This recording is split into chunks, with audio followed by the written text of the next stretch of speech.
And so I wanted to just start a community on Boss Babe selfishly for myself so that I would have a place to go, making sure you're moving forward and not backwards. That we focused on one thing at a time. What are some of the key things that prevent people from building that first six figures in their company? And there she is. Hello. Natalie Elizabeth Ellis in the house, founder of the Boss Babe movement. How you doing? Hi. I'm good. Well, lucky there was just someone outside my house blasting this hilarious Spanish music. It was amazing, but not so much for 9 a.m. I had to run down. I was like, we're not doing this at 9 a.m. Turn it up. So I love it. So I met Natalie in Puerto Rico, a couple months ago?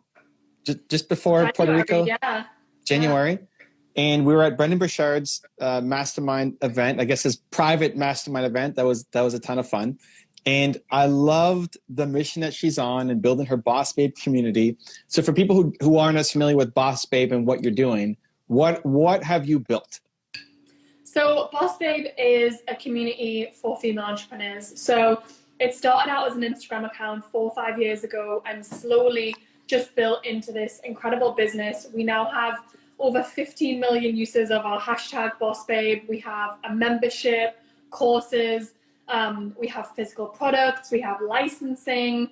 So it's really just turned into this incredible community and platform where we say where women can just be unapologetically ambitious, where we will help them get those resources, those connections that they need to build their empires. And I noticed you have your new line of clothing out with Elle as well, which is very exciting. Yeah, there's a lot going on right now. And it launched during quarantine, and we had to create our own photo shoot, which is actually happening again today. So we're just making it work. I love it. So I went to your website, and on the homepage, it's talking about how to build, your first $100,000 business. What are some of the key things that you feel prevent people from building that first six figures in their company? So 2 things. The first thing, just getting started, honestly, and really fully going all in and committing. I see a lot of people kind of half in, half out with their businesses where they haven't really made that decision. They've got something else on the side and they're trying it out, but it's not like burn the boats. It's not going all in. So that's the first thing.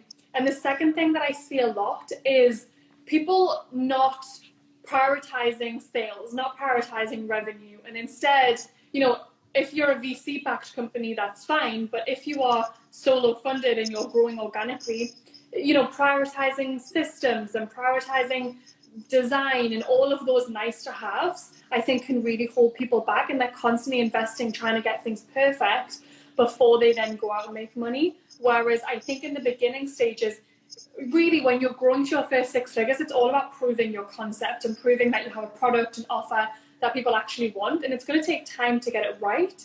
And to get it right, you need paying customers in the door. And so I really recommend when people are in that stage, just go all in with that revenue vision and thinking about how you are going to sustain consistent revenue so that you can make it a full-time thing, so you can go all in.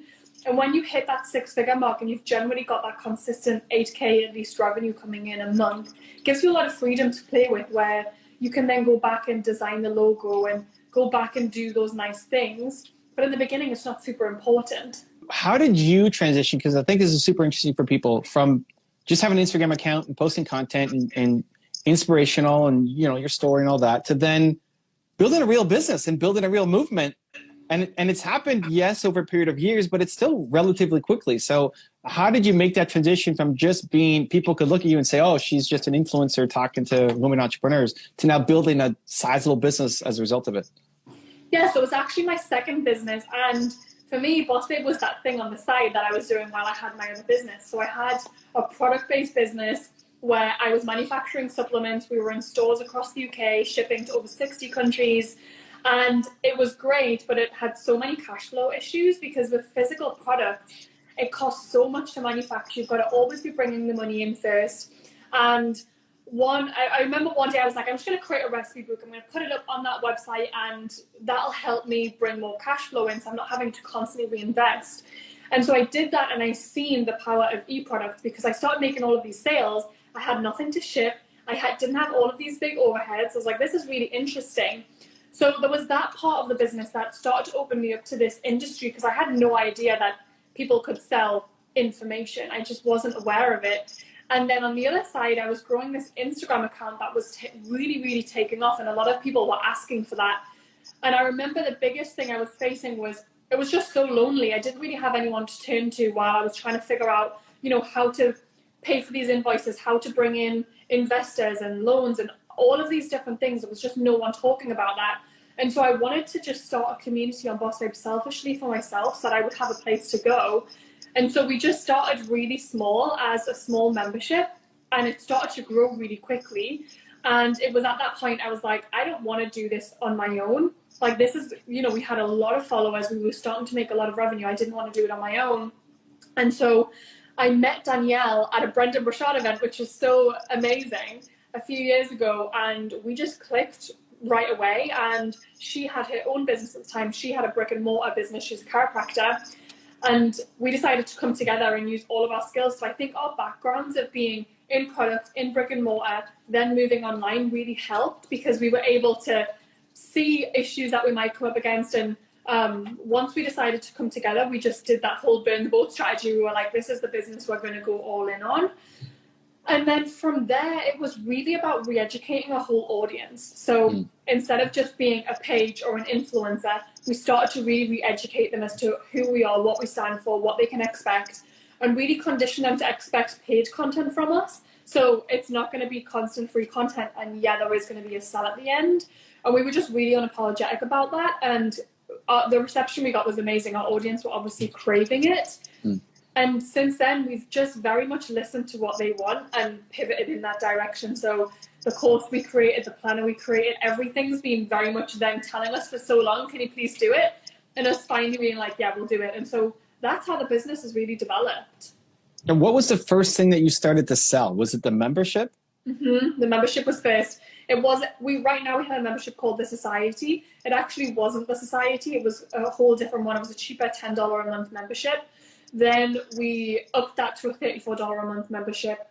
And then we grew to multiple 6-7 figures just with that. Then we created a course. And so we did things very slowly. We didn't have multiple products. We had one product that we scaled, and then we had a course that we scaled. And then we started to bring in brands to work with, because we had such a big audience with buying power, which is quite unique. So we started to bring in brand partnerships and other things like that. So we've just grown really. It looks like it's been quick, but it's been very slow in that we've focused on one thing at a time. And the planner just came out late last year. That was something that's been asked for years. And we just knew if we take our focus off of what we're doing right now, we can't keep scaling. So it's been very slow. Like, there's a million and one things that I want to be doing, but I know in order to really scale properly and without overwhelm, because I'm really not available for that, it's had to have been slower. What's the difference between your planner and Brendan's high performance planner? It's smaller, for sure. It's a lot easier to put in your handbag. And then it's just different. So Brendan's really focused on high performance and reviewing holistically. Ours is pretty much just focused on what you're going to achieve. So you have a 90-day sprint. It's very business focused. And then it's focusing on what you're going to achieve in your business each day. So quite different. Is it morning and evening, or once a day, or what's the system? I'll show you. I actually have one. So all right, there we go. Here we go. So it's smaller. It's a lot more feminine. Yeah, I love it. You have a 90-day sprint where we always do this. I actually got this idea originally from Traction, just doing 90 days at a time.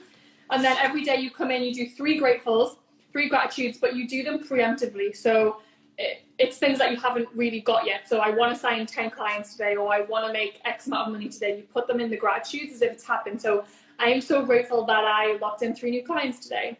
Then you do 3 top goals, and then you list out your to-dos, you take them off, and then that's it. And there's like a little system in where it's done, delay, delegate, delete. But it's really simple. It's just a few things every day. And then also there's a notebook page, because one thing that we were really struggling with was having to fit planners and notebooks into our bags at the same time. That's really heavy. And we would want both, because the planner isn't a good notebook. So it'd be really heavy. That's the first thing. And then secondly, you'd be in a meeting, because I still love to write paper notes, especially if I'm going to different people's offices. You'd write notes down, and then you'd come to find them again. You can't see them. And so with the planner, say you had a meeting last Thursday, you open it up, it's a notebook as well, so you can see what notes you wrote last Thursday. So it really was all about the handbag initially. We were like, how do we just create something that just is really easy and actually effective? Because sometimes the really cute, girly planners are not so effective. So it's amazing. I love it. So how do you decide what the next 90-day sprint should be? So for us, when we begin the beginning of the year, I love paper. You can't tell. We get a massive like whiteboard or a sheet of paper, and we divide it into 4 quarters. And we just start to brainstorm what are the big things we want to be achieving in that month. So is it a big event? Is it a product launch? What does that look like? And we start to just put that in the different quadrants, and we'll step back and take a look and see, is this getting us where we want to be in 3 years? Is this going to really help us move the needle? If so, we start to put different dates on that, because what can often happen is at the beginning of the year, you have all of these grand ideas of, I'm going to launch all these products, I'm going to do these different things. Whereas when you see it right in front of you, you realize there is no way I'm going to get all of those things done. Like I remember when I first started, I was like, I'm going to create an app, I'm going to redesign the website, I'm going to launch a product all in Q1. It's just not going to happen. And so we would start to map it out like that and make sure we were not trying to do too many things at once. And then we just leave it there. We didn't go into granular detail of each quarter. And at the beginning of each quarter, we go through the traction exercise where you think about, like, what are the big milestones you want to work towards? So it might be launching a product, and then what are they're called rocks underneath that. So what are the rocks that are going to help you get there? So those are needle moving activities that take more than 2 weeks. We write down the rocks and then we find owners for them. So one thing that's been really instrumental for us scaling is making sure that all of these rocks or milestones have owners, and those owners aren't me or Danielle, because we can become bottlenecks. And if we're too involved in all of these different things, we can't pull out and actually scale and grow and think about Q2, Q3, Q4. So we make sure they have owners, and then we host a meeting with our team and we walk through all of that, and we try and make it pretty collaborative as well, because they have ideas that we haven't even thought about. So building a team's been really instrumental into actually being able to plan in this way. If you're at the beginning and you may not, I mean, things change so much at the very beginning of a business, how would you recommend, like, what if you're halfway through a 90-day sprint and then realize, oh, I don't actually want to be doing this, I found something else? Do you just stick it out because you said 90 days? Do you pivot? What's your recommendation for people?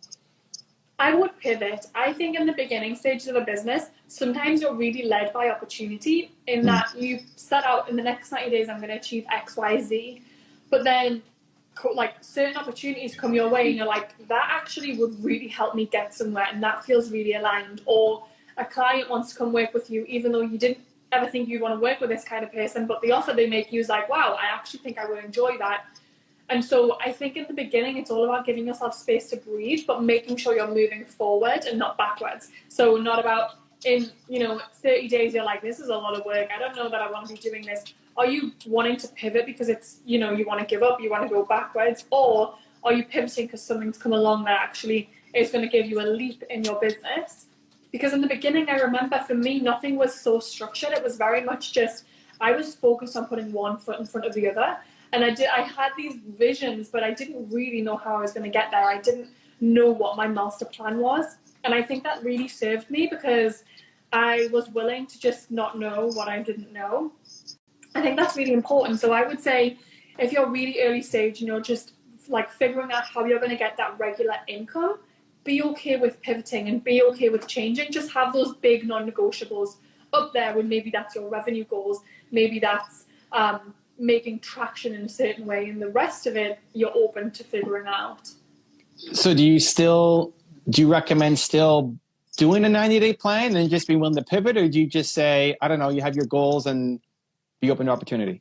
I like having a plan. I think that really does work. I would really recommend setting, say, 3 things that you really want to achieve, like 3 big goals that you want to achieve in 90 days, and then think about maybe 2 rocks underneath each one of those. So maybe one of the goals is launch a new course. The 2 rocks under that is create the content for it and build a platform, whatever that looks like. Or another big goal is hit 100K in revenue, or if you're early stage, hit 10K in revenue, and then how you're going to do that, map that out. So just have 3 top level goals And that's a plan. That in itself is a plan, because one of the biggest things I see really trip people up is they wake up not knowing what to do in their business. So they wake up feeling lost, they don't have clarity, they don't have direction. And that is, and I will say, like, being in the early stages of your business is often one of the hardest stages, because you're not really getting that instant gratification for things you're doing. You might be laying all the groundwork, but you're not seeing the revenue, you're not seeing the clients, and not having that instant gratification is really difficult. And if you're waking up and you're not really sure what to work on, you'll end up procrastinating. So then you'll tell yourself you're not good enough, you'll have all of this negative self-talk, then you're going to wake up not feeling motivated. And it really is this loop. Tell me in the comments if you can relate to this loop, because I feel like a lot of people can. I know I can. Let us know. And so I think having a plan can get you out of that, because you wake up and you know what you're working towards. And so even if you're just doing one thing a day that's helping you move slowly towards that thing, then that's a win. What do you think is unique to women entrepreneurs, boss babe entrepreneurs, that men either don't go through or just is different? I think for women entrepreneurs, I know men go through this, but I think it's more amplified with women. It's confidence. A lot of women really struggle with the confidence to go out there and create their own businesses. And I see that way more in female entrepreneurs than I see in male entrepreneurs, which is crazy. I'm seeing a lot of, I relate. That's a big thing. And that's been one of the